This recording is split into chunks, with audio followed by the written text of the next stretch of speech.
Welcome back, my friends, to the third and probably not final version of this build for hyperroll. I recorded this game after I had posted my first stacks on stacks on stacks on stacks video, and so I have taken the suggestions from the comments and incorporated it into this build. And yeah, I just gave away what it all is, so while we get into it, remember, like, comment, subscribe, do all the stuff to help the YouTube algorithm. You know the drill. It helps the channel, and everyone wants to do that, right? Right? You still here? Okay, cool, let's go. So, okay, yeah, there it is. Stacks on stacks, 20% attack increase, and 6% increase with each Q. Now, the last time I did this build, I favored the blue buff as my first option so I could stack more often. Suggestions were made to do Titan's Resolve and Bloodthirster as key items, so I'm thinking that way more so this time. Although I'm primarily thinking, can I please have a 2-star Nasus, which I cannot this early, it seems. So, of course, first player I run into also has stacks on stacks, and again, you can tell by the type of Nasus symbol that they use over the augment section. If it was the Space Galaxy, that would be Soul Eater. With this one, it's stacks on stacks, and they already have a 2-star Nasus, at least on their bench. Wasn't in the match, but yeah, I'm already concerned because I'm battling someone with the same augment. Now, for the first item, I was debating with getting the Negatron Cloak, but I really wanted to at least maximize the attack damage I could get, and so go with Deathblade, because that is going to give me a 40% increase, which will help since everything works on percentages. And a quick check-in with that, Nasus is at 133 damage. Now, my general strategy remains the same in that I'm going to put Nasus in the second row so he doesn't pick up primary aggro. I'm hoping Rammus and Silas can hold on to the aggro as long as possible so Nasus can continue to get his Q stacks in. With the additional damage, I'm hoping it's going to be enough to carry us through into late game. But of course, late game is not going to matter all that much if I can't get a 2-star Nasus, because a 1-star bronze Nasus with all the best items in the world is just going to go down very, very quickly when something breathes on it. And now we're going to play a little game called How Desperate is Artark? The answer is pretty desperate, because I do not want to get stacks on stacks and not get a 2-star Nasus. So yeah, I just used the Champion Duplicator on a 1 cost and brought him up to 238 damage. A little obvious glitch here, as their blitz grabbed exactly no one. I even checked the augment to make sure that it was rocket reach, but Vayne is still hanging out in the back row doing the things that Vayne does, which is what allows us to ultimately win this fight. Had Vayne been pulled in, this probably would have been a loss. For our second augment, we get the prismatic level, and I was very tempted to roll it because maybe I could get team size increased, or the 25% healing is definitely tempting with the amount of damage Nasus is giving out. And you will see right here how critical that healing was to this build. As you can see, Nasus just continually healing throughout the fight, especially after each Q, with about 100 health per Q that he is getting back. This allows him to stay in, get through the Galio, and then ultimately move on to Cho'Gath, who he can bring down with a mighty Q. Now, based on the comments of Amy Song and Destiny Wings, it seems Bloodthirster is a required item. So I'm going to pay attention to the people in the comments, and we are going to go ahead and make Bloodthirster on Nasus for this build. The other thing I decided to change for this build was, instead of going with the Animaniacs just around it, I wanted to try Threats as a front line.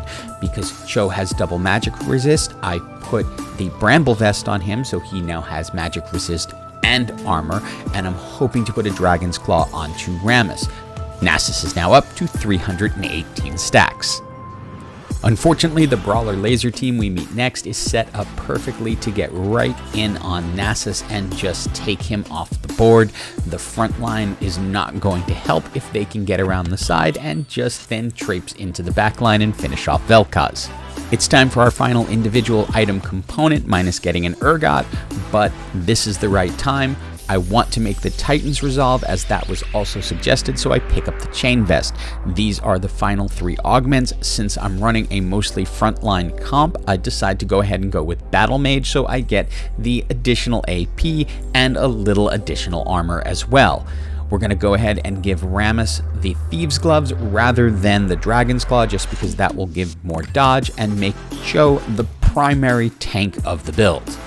One of my main concerns with the Titan's Resolve on Nasus is that he's kind of squishy, and he also attacks pretty slow, so I was concerned that he wouldn't be able to get up to the 25 stacks necessary to really take advantage of the Titan's Resolve. So this first match was kind of a test for me to see if this was a huge mistake, and the answer was no. He got to the 25 and was getting the full benefit and up to 402 damage.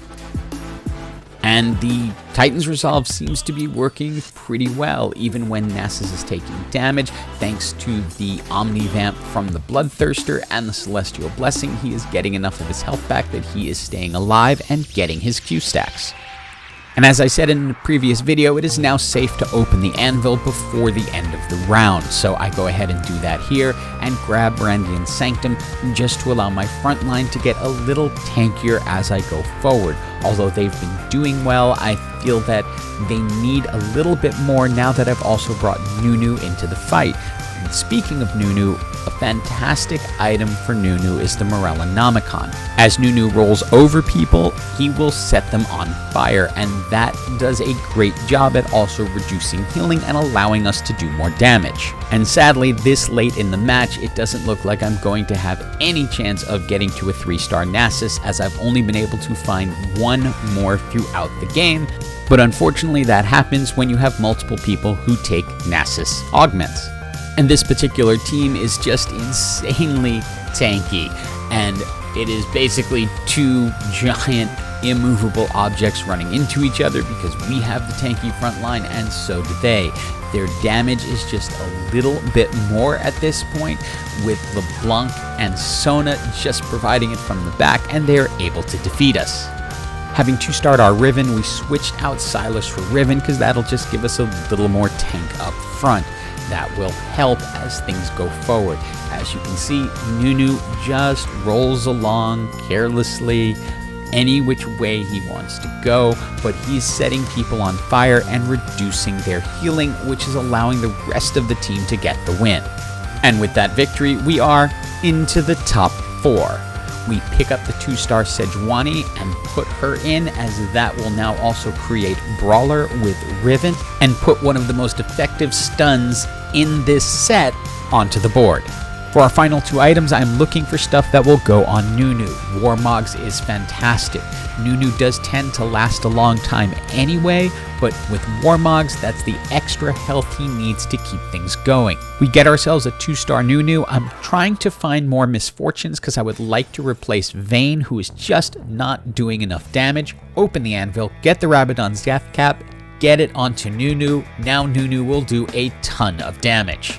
And while we are running the Stacks on Stacks build, the real star now is going to become Nunu, as Nunu at 2 stars will be able to get into backlines and just do a ton of damage. With the Warmogs and then just a little bit of mascot healing, that will help keep Nunu up. You can see how popular Nunu is, as both teams have them, but ours just rolls them over, and with Nasus's help, finishes them off.